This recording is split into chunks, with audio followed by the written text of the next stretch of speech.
Olá, meu amigo, minha amiga. Estamos de volta com o nosso Portal do José. Hoje para o encontro no momento muito especial para a história contemporânea aqui do nosso país e também para a história da humanidade. Porque pessoas como eu e você podemos estar testemunhando algo que os analistas em geopolítica nunca pensaram que pudesse acontecer nesse momento. Ou seja, a derrocada veloz do Império dos Estados Unidos da América, do Império Norte-Americano. Isso porque, gente, os atos que Donald Trump está patrocinando todos os dias não podem ser caracterizados como atos de coragem, atos de destemor, atos de alguém que é um visionário, atos de alguém que está fazendo algo para melhorar a condição de vida do seu próprio povo. Não. São atos de desespero numa sociedade que está fraturada, está muito corroída por dentro e está sofrendo também de um processo de imbecilização coletiva de uma forma gigantesca para as pessoas que atuam e opinam politicamente nos Estados Unidos. Agora, aqui no Brasil nós temos os filhotes dessa derrocada, que não estão usando mais bonezinhos vermelhos, né? Querendo que a América fique grande novamente, porque eles estão vendo que os norte-americanos estão pouco se lixando para esses bolsonaristas, para essa gente, porque eles são considerados sacos de lixo para essas pessoas. E não é por outra razão que países como a Argentina e o Brasil estão sofrendo sanções independentemente do seu governante que está à frente, porque eles zelam pelos interesses dos Estados Unidos e ponto final. Bom, aqui no Brasil, essa gente está passando uma situação desesperadora. Eles vivem jogando para todos os lados. É só você pegar os vídeos da extrema-direita. Ora, agora Alexandre de Moraes vai ser preso. Gente, o Dallagnol está com um vídeo com mais de 1.400.000 visualizações, falando essa mentira, que também é um ato de desespero dessa criatura. Pois bem, eu vou conversar com vocês sobre alguns pontos dessa história e também vou comentar com vocês a decisão do júri, que condenou a 20 anos de cadeia o Jorge Guaranho, o assassino de Marcelo Arruda, e também as repercussões que isso está causando.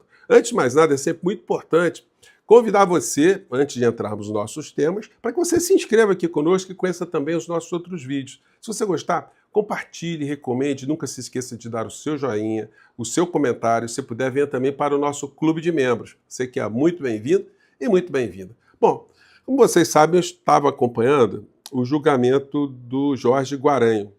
E ele terminou, às 2h pouco da tarde foi proferida a sentença e ele foi condenado a 20 anos de prisão.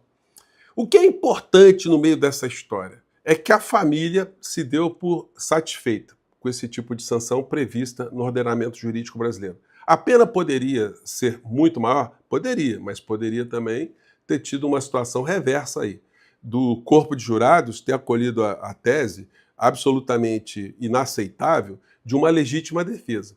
Isso porque existiu e existe um componente político nesse tipo de julgamento, no caso especial. Por quê? Porque nós tivemos ali personagens que estavam ligados muito diretamente a tendências políticas, tendências ideológicas. E isso num júri onde a cidade, onde se realizou esse julgamento, votou maciçamente nas últimas eleições em partidos, em tendências ideológicas de direita e de extrema-direita, isso acaba contaminando a decisão do jurado.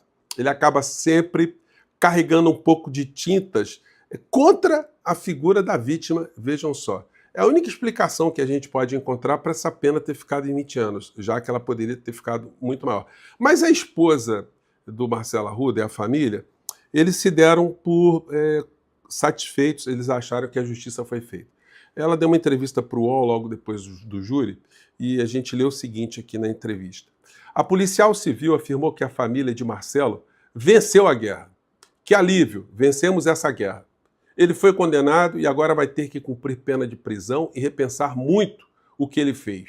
E o que destruiu, declarou em entrevista ao UOL, logo após o fim do júri. Gente, essa situação desse criminoso, desse assassino, ela não fica pacificada a partir de agora, não. Agora ele vai para uma penitenciária e o fato dele ser um policial penal, ele vai ter que ficar numa unidade muito protegida, porque se ele cair por alguma circunstância no meio dos presos comuns, ele vai sofrer aí situações que ele nunca imaginou na vida dele. E que isso sirva também de exemplo para essa sociedade que ficou brutalizada, essas pessoas de extrema direita, que começaram a normalizar o discurso de ódio e que agora, através do inelegível, do criminoso mor da nação, estão agora conspirando contra as nossas instituições, fazendo com que o modelo que está caindo, está entrando numa derrocada muito grande, que isso aconteça aqui no Brasil também. Nos Estados Unidos, gente, o Donald Trump está se portando como um imperador desesperado, fazendo atos ali que vai sofrer muitas consequências dentro do próprio país dele.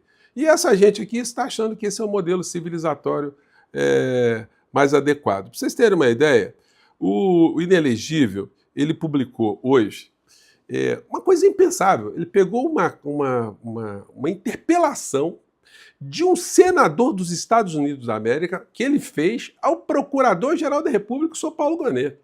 Tá todo mundo chamando dessa gente aí, o Procurador-Geral da República, de banana, de trouxa, de omisso, de paspalho, de babaca. Por quê? Primeiro é ter a petulância de mandar uma correspondência para o Procurador-Geral da República cobrando providências dentro do nosso direito interno em relação a cidadãos brasileiros.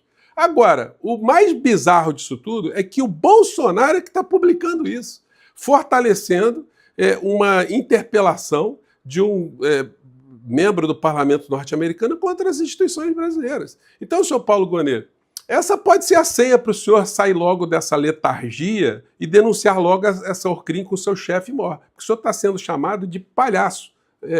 Me desculpem que está usando essa expressão, mas é isso. E eu acho que ele pode fazer essa leitura também. Nós vamos ver se ele está entendendo que estão chamando ele de palhaço, de omisso, de bobalhão, se ele responder ou se ele não responder ao senador norte-americano. Porque ele não tem que responder ao senador norte-americano. Ele tem que dar uma banana para o cidadão norte-americano, ou senador, e condenar não, pedir a condenação em denúncias contra essas Orcrins todas que estiveram à frente do nosso país. Gente, gente totalmente sem noção.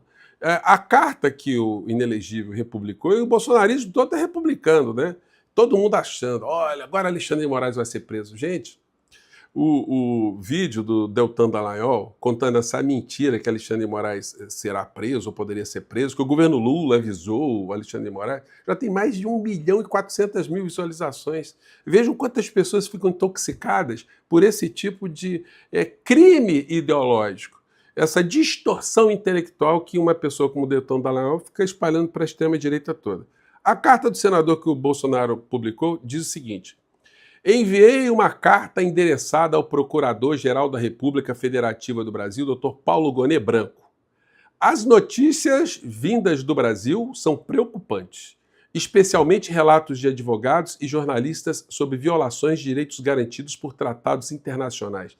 Só que o seguinte, qual o Tratado Internacional de Direitos Humanos que os Estados Unidos assinaram? Então o senador de extrema-direita, de um país que não assina Tratado de Direitos Humanos nenhum, está achando que pode cobrar o Procurador-Geral da República por infrações de direitos internacionais. Por acaso, os Estados Unidos assinou o Tratado de San José da Costa Rica, que é um tratado de direitos humanos? Não. Então está cobrando o quê? Está pensando que todo mundo é palhaço, né? Enfim.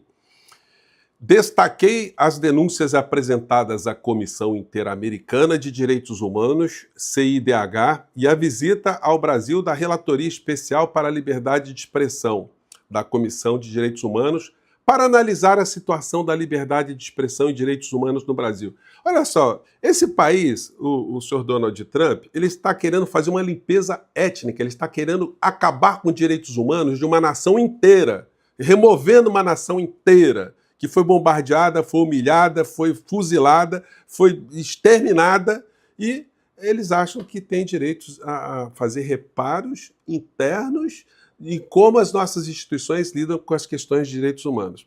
E aí ele dá uma lição no Paulo Gonet. O Ministério Público Federal possui como missão institucional defender a ordem jurídica, o regime democrático e os interesses sociais individuais indisponíveis, conforme é previsto na Constituição Brasileira e na Lei Complementar 75/93. Então o senador norte-americano está dando lições para o senhor Paulo Gonet sobre a nossa Constituição, a missão institucional do Ministério Público, da Procuradoria-Geral da República. Completa aqui o senador. Solicitei esclarecimentos sobre as medidas adotadas pelo Ministério Público Federal, PGR, para combater as ilegalidades noticiadas na imprensa brasileira e internacional, diante da possibilidade de sanções americanas com o projeto de lei No Censor on Our Shores Act. Gente, tá ameaçando aqui de fazer sanções aqui, ou pelo menos apresentar sanções. Agora vocês vejam, o Bolsonaro está se comportando como um traidor, confesso, ele que já disse que se estivesse na presidência da República, ele daria um território brasileiro para colocar uma base norte-americana aqui dentro, uma base que nós não poderíamos fazer absolutamente nada, estaríamos sujeitos ali ao que eles quisessem fazer conosco, com os nossos concidadãos, enfim.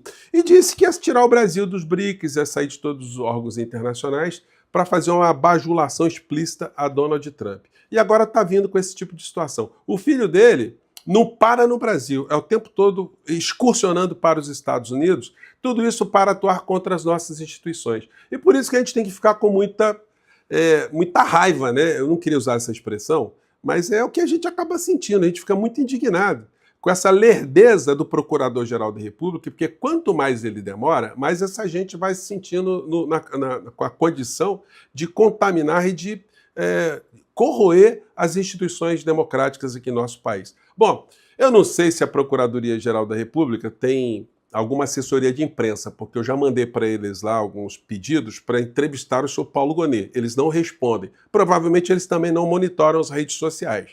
Mas fica a situação aí. O que será que o senhor Paulo Gonet vai fazer? A gente tem que ficar atento e estar cobrando. Nós, como cidadãos brasileiros, podemos cobrar. Agora, alienígenas não podem fazer isso, não. Sobretudo, coonestados por um criminoso que vai parar na cadeia, junto com muitas criaturas dessa Orcrim. Gente, eu fico por aqui. Um grande abraço. Amanhã a gente volta, que tem sempre coisas muito interessantes para a gente conversar. Tchau!